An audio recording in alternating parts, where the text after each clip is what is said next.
So yes, we've got a survey, COVID Keepers survey, available for you to do right now. The link is in the question and answer panel. Please go and have a go at that.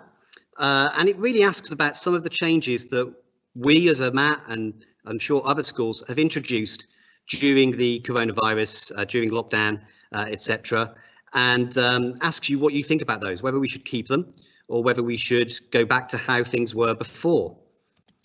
Some of the things that you will have come across in that survey are things like digital assignment settings, so the idea of setting assignments in Microsoft Teams or other platforms, quizzing, recorded demonstrations for when students are not in school, whether you can demonstrate to them via recorded means, live streaming, and various other methods of meeting using technology, whether that be for parents' evenings, department meetings, CPD, intervention sessions, and so on.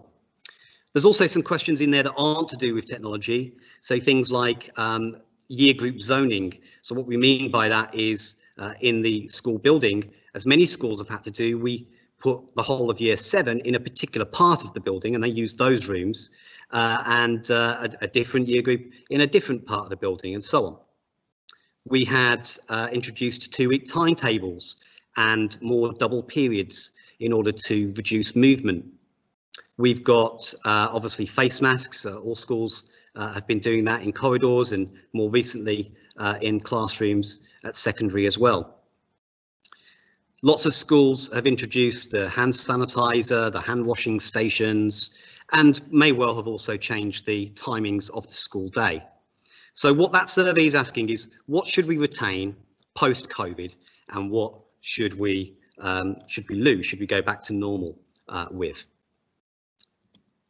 So that's the form. Please do go and complete that if you haven't already. And as I say, during the course of this evening, we'll be going through the responses that we've got, and we'll be talking to our guests about those responses. So Ross McGill, Elaine Hayes, all of the other presenters that are on our agenda today, will be talking about the results of that survey and what it means for us as a profession. You may not have seen this, but or you may have done, but there was this publication by UNESCO, which is interesting in light of this, which looks at education in a post-COVID world. And it comes up with 9 ideas for action in terms of education. And I won't read them, you can see them on the screen there. But there's a number of things in there that are really interesting for policymakers, but it's worth us knowing about as well. You may also have seen this. This was from a Guardian article, and Sally Davis, the former Chief Medical Officer, was discussing the prospect of future pandemics. And I particularly am interested in that sort of last sentence there, where she says that my fellow scientists estimate that we will face a pandemic or health emergency at least once every 5 years from here on. So really, you know, the change that we're making from moving from COVID back to normal, if we return to normal as it was before, how does that help or hinder us in terms of how well prepared we are for the next pandemic? How can we make sure that we are as prepared as we can possibly be? That's all of those groups, students, staff and parents, for whatever may come in the future.